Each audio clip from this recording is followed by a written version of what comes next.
Hello, listeners. Welcome back to season 2 of Lit Happens. This is episode 2, Maximizing Staff Development Days for English Excellence. As always, I'm joined by my co host, Adriel. Adriel, how are you doing? You've got about a week out from school now. You thinking about your own staff development day? I most definitely am. I'm sort of looking forward to it. Be nice to see all my colleagues and stuff. I haven't actually caught up with too many people over this break. Just been busy, so will be very nice and very exciting. And yeah, just good to get back into the swing of things as the school year approaches and we embark on another era of this wonderful profession or vocation that we have.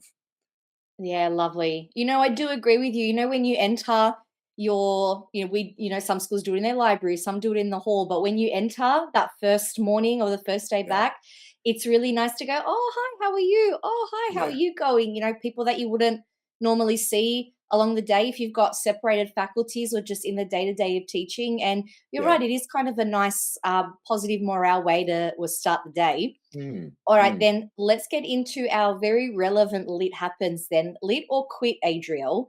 Being in a mixed or cross KLA group for PD on staff development days, or would you prefer to actually stay in your faculty groups? I actually prefer the mixed cross KLA sort of groups just because you get to talk with the whole school. I think it's very, very important to branch out and step out of your faculty group because you will have your own faculty group through the year anyway. So you know what I mean? Like it's one of those things Mm, where you're going to be spending most of your year with your group, your faculty. It's good to just branch out, see the new staff, see the inevitable changes in your school sort of community and just mm, get to know people. I yeah, often like to take the time out and seek out some of the new people that'll come in. Brand new you are teachers, so teachers nice. from other schools. Yeah, I look. That's one of the things because I know myself personally. If I go to a new environment, I don't want to be sitting there, standing there awkwardly, thinking who's going to be talking to me, who's going to be who am I going to speak with today? It's like, God, please help me, find someone to connect with. And I think it's just a nice way to just get people involved in the community. I think it's definitely one of those things that I am looking forward to in regards to that mixed KLA group. So yeah, Yeah. mixed KLA groups definitely for me. That's lovely. That's lovely. I mean, it's very in line with your personable, Yeah, social, happy-go-lucky demeanor. And I definitely am having visions of you when I see you talking to random people on staff development day. And I'd be like, "Oh my god, how does he know who's that? I've never seen them before. How does he know everybody?" So that's really sweet. I definitely, remember seeing your beautiful smile, and it just anyone who come across your path always felt really like happy. It was like a good start to the day. yeah. I I actually prefer the faculty groups because I'm not such an open person. Like Yeah, not that I'm not confident, but yeah, I find staff development days when I'm in groups with people that I don't know a little yeah, bit overwhelming. Fortunately, I've always been in really lovely groups, mixed yeah, groups with people who are always really kind and open and professional. But there's always that little part of me that's like, God, I really love being in my faculty group because then I mm, feel like the mm, conversation becomes more about how we can target things in our own style and KLA. But on yeah, the flip side, it is really nice when you are in a cross KLA group because you do yeah. hear different approaches, different ideas. So while I probably lean more towards give me my faculty all day, every day, I definitely see like the benefits of mixed KLA groups as well. Uh, It'll be interesting because I feel like maybe it depends what school you're in and what the vibe is like. yeah, Maybe whole yeah, school staff development days are like a big fun party, and maybe it's like, oh God, can I just sit here on my laptop and do my actual work? yeah. I don't know. I feel like what I hear these days is a lot of staff who plan the staff development days really try and make it relevant and engaging and Mm, applicable. And honestly, I think anyone and everyone who delivers those workshops deserves more than a round of applause because it's not yeah, easy trying to stand in front and be like, let's get excited for a new year, yeah, guys. Everybody's probably still like half asleep trying to get with it. So Yeah, my hat goes off to all those people. They do amazing work. All the staff members who deliver 100%. PD to us. So yeah, thank you if you've ever done that. Thank you so much. It's a big job, but an important one. All right then, as part of our New Year's teaching series. Last week, we talked all about the classroom. Today, we're going to talk about how we can maximize our staff development days and the professional learning that we have in the lead up to starting fresh with our new cohorts. So, I want to ask the first question then, Adriel.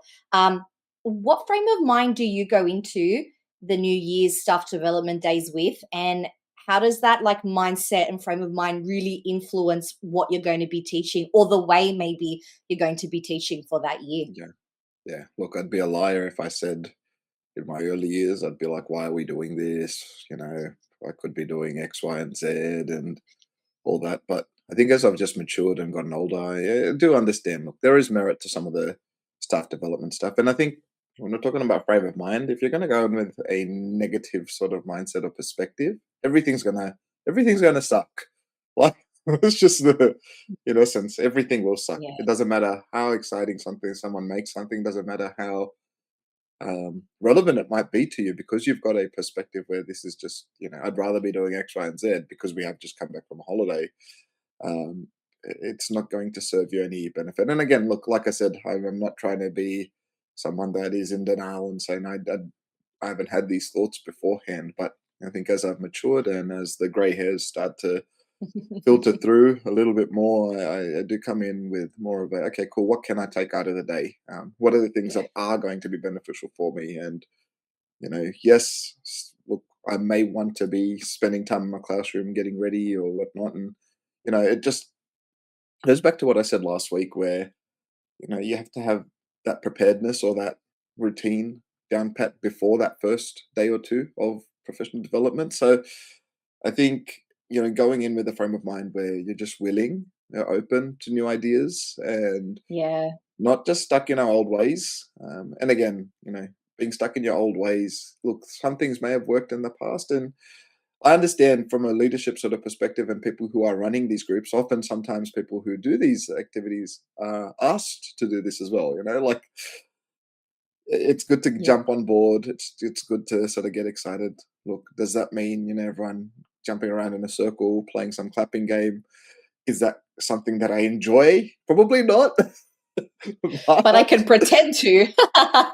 that's right. What It's is it? about the Fake it facade. till you make it. Yeah, that's That's right. it. It's whatever sort of the facade that you pop on, or not even a facade. I would just say it's just remember people are there to try and gauge us for the years. And I think when that positive mindset, if you go into staff development with a positive mindset, it'll flow into your teaching. Like, okay, cool. Like Hmm. these are the good things then in my classroom that I can start to implement, and Yeah. it'll just help your mindset overall. And look, again, I'm not sugarcoating anything here where it says teaching is tough and there are many things that we might not see eye to eye on. But there's no use digging yourself a hole in your sort of negative attitude because that hole just keeps getting deeper and deeper and deeper and doesn't get you anywhere. Whereas if you have Yeah. some sort of positive outlook there where you're like, okay, cool, these are the things I can take out of this staff development day or this professional learning, it's great for your growth. So yeah, look, that again, I'm probably showcasing a little bit of my growth and my approach to this Hmm. question. Again, if you asked me this previously, Bell, some of the years I come in, I'll be like, oh my goodness, like why am I here? Rather be, I don't know, watching my lawn Yeah. grow. Which I am like, Yeah. look, that's probably a side of me getting old because I do enjoy watching the lawn grow. Watching the lawn grow. Yeah. So it's one of those things that we really have to look at in terms of fostering a positive perspective and how are you going to better your growth. I think that's very, very Yeah. important for a question like this. That's so nice. Thank you that you're so open and honest about it because all of us can attest to an experience where we've sat in those meetings and just gone, I just don't have the time for this or the Yeah, capacity or the bandwidth. And I think what you've said is beautiful. This idea of, well, thinking back to the why it's being done and what it's trying to foster. And just trying to lead with that and say to yourself, well, this is going to, you know, foster something within our school community. This is Yeah. something that's, whole school, something we can work towards as like a group and a community. I think that's really lovely because I know that I've sat in some where, it's so conflicting because on one hand, I'm like, but I have so much of my own stuff. Can I please just have time? Because we never Yeah. have time. And yet there's something kind of really nice about the slow start with the, Yeah. because let's be honest, if we're not presenting in those groups, Yeah. it is a very like relaxed, like It's it's not relaxed. Yeah. intensive. Yeah, you're Yeah. not like mercilessly tapping on your laptop. So Yeah. yeah, and I just know, when I was asked to like present, or the couple of workshops that I've ran, I remember how daunting it was, and I Mm. remember thinking to myself, oh, I used to be the person who used to think that. And so, Yeah. again, like you said, growth, I really try and give everyone, that respect of, Yeah. all right, might not feel important to me right now, but there is a reason we're covering this. So I just really try and say to myself, what's a couple of things I can take away Yeah. from this that might be relevant that I can implement? And again, that idea if it's helping us all move forward as a Yeah. school, as a community. And I think you're so right. Like the perspective is everything. And Yeah. often they'll throw in like some morning tea or a lunch. And I Yeah. I always tell everybody, you want to make your people happy, just feed them. Like I Just am feed. it is embarrassing the ways I'm willing to work and the things I'm willing to do if you offer me a free good meal. Like I will do whatever you want, no problem. Yeah. So, I think they can be really nice days as well. Yeah, fabulous. Yeah. All right then. Well, let's move on then. So what a lot of schools tend to do at the start of the year in staff development will have some sort of reflection, or maybe look at data, or just an examination of kind of how their HSC cohort went. So I guess that leads me to this question then. How might we use that staff development as a way to address some past HSC challenges, so that we can support the new year's cohort moving forward? Yeah. Look, I know a lot of schools might look at rap data. I know at Hmm. our previous place of employment, we used to always come together in cross-KLA groups and look at the Yes. rap data as a school collective. That would be one of the main things that every staff member would take part in. So I thought that was great. In my new sort of environment now, we have a different focus. So when we're looking at like some of the past HSC challenges, I guess it depends on your school context. Yeah. Okay. For different sort of ways in addressing some of the challenges of the past. So, this might now be addressed in your faculty meetings during one of the staff development days where you're just looking at it in a faculty time or yeah. So look, it's got pros and cons to both sort of sides of things, but when you address some of those past HSC challenges, I think for someone who has been teaching the HSC now for about 8-9 years now, so yeah, going on to 10 years would be.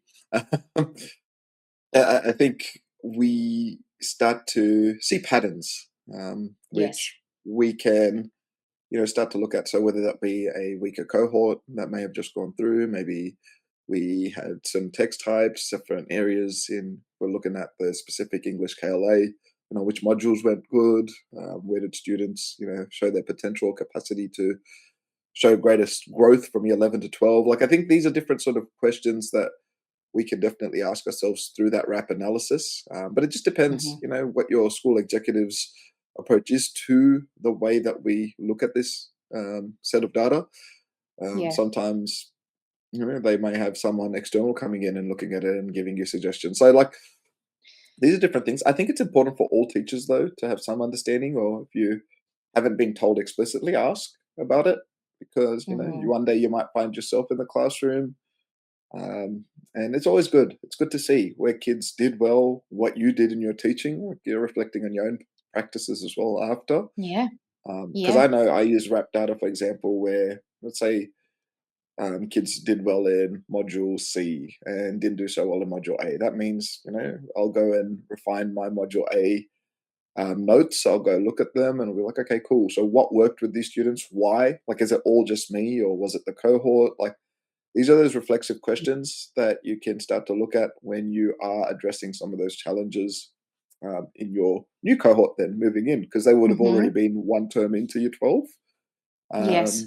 And, so you might start to address, written expression. It could be the way in which they implement certain data sets or whatever it may be. Like I think it's important for us to have that analytical mindset when it comes to addressing some of those challenges that have been faced. It's not just for our head teachers to do it, not just for the executives. I think it's all important for all staff to be involved in this. So, yeah, um, I think how do so. we plan to address those challenges? Well, I think it starts with self-reflection on the part of the teacher. Yeah, fabulous. I think you raise a good point where some schools will have designated sessions or times to look at the data, and I know as a new scheme teacher, I would be in on those sessions even if I did, like you said, when you even if you're not teaching a cohort, it's Yeah, still really valuable because you start to get some insight into the process. I know we've been part of workshops where we might be cross KLA and looking at what our high leverage strategies were that we leaned on in the year, and whether we felt they were effective or not. And so that was quite nice to see what similar strategies across KLAs might be working mm, or not working, but also mm, a way to, I remember sitting in those sessions thinking, oh, that's a really good strategy. I reckon I could try and incorporate it in this way and I'll see how I go. So I think what's lovely about those cross KLAs is even if you're with people that aren't, English teachers, but those HSC skills are obviously applicable throughout our subjects. So yeah, there's so much like group knowledge there where you could pick up a free and easy strategy just because you had a conversation, mm, and mm, I can certainly think of times, Adriel, where we've been in PD groups for something entirely different, and you'd yeah, have a teacher go, how did your guys go in the HSC, and just strike up that conversation. Like, I think yeah, it's a very natural thing we all do as teachers. Like, how did you go? What did you think? And you are bang on the money. We talked about sometimes it's cohort, and sometimes it's nice to sort of see, oh, well, that cohort didn't really engage with this strategy as much. yeah, Because I know we all reflect, well, what about our new cohort? Are we going to beat that nail on the head, even if it's not quite resonating, mm, or are we going to move mm, on and try something different? So I think the beauty of these staff development days is you can very explicitly or even implicitly work and address and reconsider and reflect on your HSC strategies, and in a way you're already trying to address those challenges. And yeah, I know the great thing is when you do go back to your faculty groups, at the end of the day or in the next session or whatnot, I always enjoy really listening to what my English colleagues will say. Oh, in this group, so and so said this, and so mm, said that, and we had a really great discussion on. And it's just the beauty of putting all our heads together and helping each other grow together instead of feeling like it's only on me, because I think sometimes teachers think, well, this is just my class, so it's just my yeah, thing. But especially in English, all of our classes and all of our results work together. It's like yeah, we're moving forward together, so why wouldn't we be reflecting, and looking at this together? And mm, certainly, like you said as well, depending on what focus a school might have, that head teacher of English might have a very specific plan to address depending on what their strategic directions might be or what the data said. So this is definitely school dependent, but I love where you said it starts first with your own reflection, because if we don't really reflect on the year that was, we're not really going to do anything different. We're not really going to grow, are we? So mm, I mm, think things that you said there were just, yeah, bang on. Thank you, Adriel. mm, All right. So, um, well, let's ask then, in terms of these, workshops, what are some of the effective cross KLA workshops that you have been a part of and why? Like, is there anything you can think that stood out to you, or anything that you get particularly excited about when it's like, oh, we're going to mix you all up and the focus is this? Like, what do you think? yeah, yeah. I think I'm just looking at um, the data sets with, like I said, wrap data. I always used to enjoy those workshops, which we've sort of just covered a little bit because, as you clearly said, like we can speak about English. A lot of subjects offer extended response sections, so essays, and I would often speak with staff from different faculties. Like how the kids go in their writing, and whether that be a strong point or a weak point. it falls back on us as English teachers, which a lot of people will say, like the development of that writing process. It's very important. So it's a great sort of tool for me to sort of engage, like what were some of the common students that we had?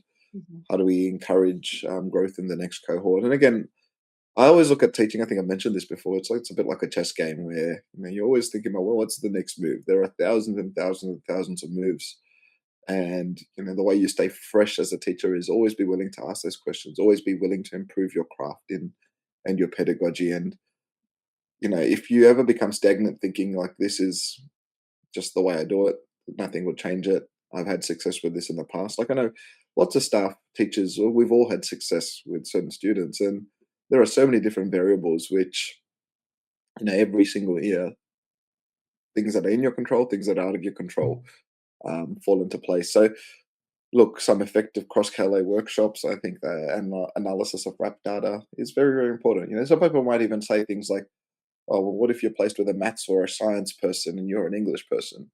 It's still good to look at the critical thinking of a student because they have to Yeah. engage critically with responding to certain questions, and you can ask those sorts of questions amongst these groups. So yeah, I think those are some of those effective KLA workshops. I will be lying if I didn't say like I get annoyed sometimes when we have to create data sets and whatnot for um, certain higher ups, but I can see the merit in that as well. So again, like this is showing a bit of that maturity and growth for my side. I'm not just a suck up.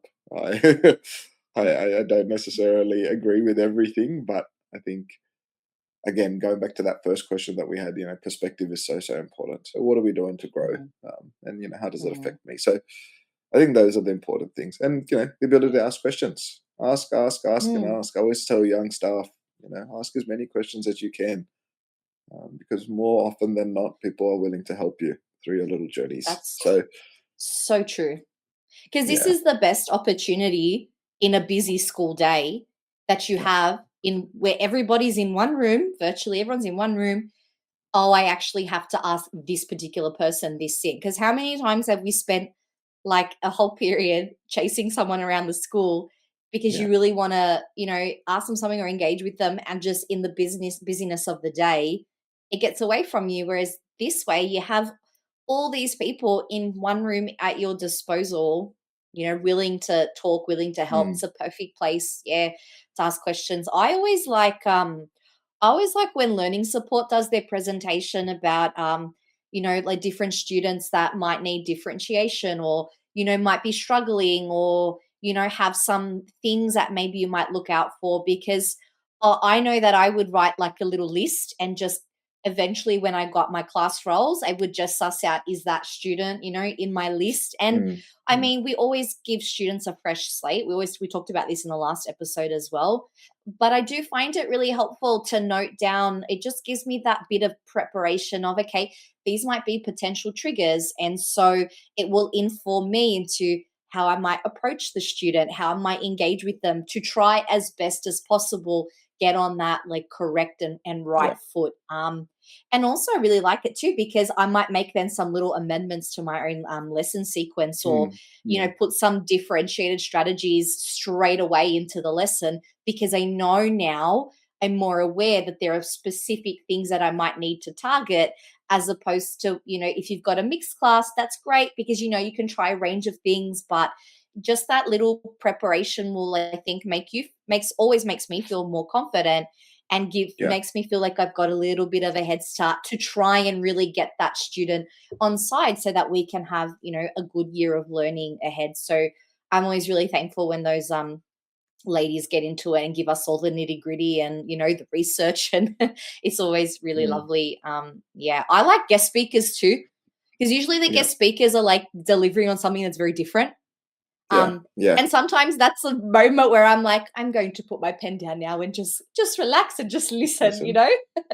Yeah, so Mm, sometimes there's those opportunities in the day, I think. yeah, Yeah. All right. That was fabulous, Adriel. Well, let's move on then in terms of these, workshops. Let's maybe look at a bit more in terms of when you're in your faculty. So, when we're in English, are there any particular PDs that you find effective, or mm, or workshops, or just things that your head teacher might actually get you to do or work on that you feel like makes you super prepared for the Yeah. new year? I think the scope and sequencing and the programming, so Yeah. that's very, very important.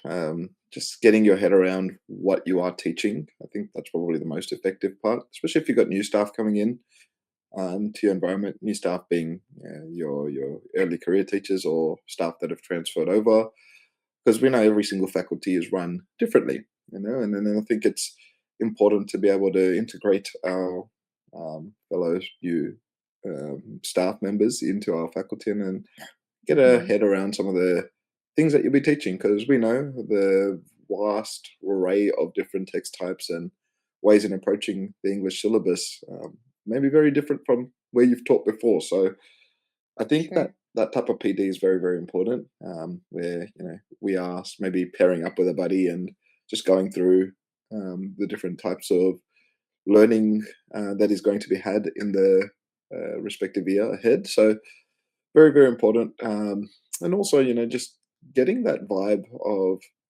what are your expectations of a faculty for the year. So when you sit down, like, Mm, I think that's very, very important to establish. Like, what do we want to change or establish in the year? As for an English staff room, as an English cohort, what are our goals? What are your personal goals yeah. as teachers? What are you Yeah. going to contribute to the environment in order that we're not going to be a drag or a um, Debbie Downer. Sorry if anyone's Debbie. I apologize. That's just the the term there. Like just in this day and age, you want to have people who are willing to contribute to the team, and I think Yeah. establishing that great sort of environment there is very important. So, yeah, Yeah. establishing your faculty purposes will definitely be one of those cool things as well in terms of effective PD. Fabulous. Yeah, fabulous. I know that I've had some, head teachers and leaders, like some things that they do at the start of the term that I really appreciate, that I feel like gets everybody, because you said it is a team, like, absolutely right, it's a team effort. And so things that they've implemented that I think really help to get us all organized is, Mm, deciding on, year group yeah. coordinators, Yep. looking at first term assessment, and are we going to continue that, or does anyone need to shift, because that will obviously play a role in how you Yeah. backward map your learning sequence. Marking schedules, a lot of faculties Yeah. like to look at a marking schedule so that everybody has plenty of time to try and organize themselves as best they can. It's also a time where you might go over your monitoring folders. If you've got Mm, senior mm, classes, if you've got year 12, year 11s are going to be starting year 12, like it's a good opportunity where you're in your faculty with your actual things, yeah. that you can start implementing. And I also really love faculty time because when we do talk about what we're teaching that term, sometimes people will say, oh well, I've actually found this resource, or I'm Mm, going to implement these activities, something new or fresh that they might have thought about. I mean, it's so collaborative because as a teacher, you can really take that on and really add to your learning. And, yeah. I know we've had moments where we go, okay, does anyone have any additional resources that we might not all have shared with each Mm, other? Or it's a mm, perfect opportunity to update your digital platforms too, right? Like yeah. your Google Drive. So the coordinator might go on and make sure that all the resources and the unit of work and everything is visible. Any new people Mm, are added mm, onto and kind of shown the ropes. So, yeah, faculty time in those staff development days is so, so crucial to really set up your team so that they can mm, they can succeed, I think. Yeah. yeah. Um, and also, I guess any kind of crucial information, like any syllabus Mm, updates or anything like that, will usually be covered. All right, then I'm yeah. going to ask another question. We're going to wrap up soon, but I'm going to ask in terms of, so let's say we've gone through our staff development days and we've done our PDs and all of that. How do you then reflect on the professional learning that you've worked on in those last few days, and make it something that's actionable for the new year, so you can kind of Mm, work towards some goals, or how do you go about that?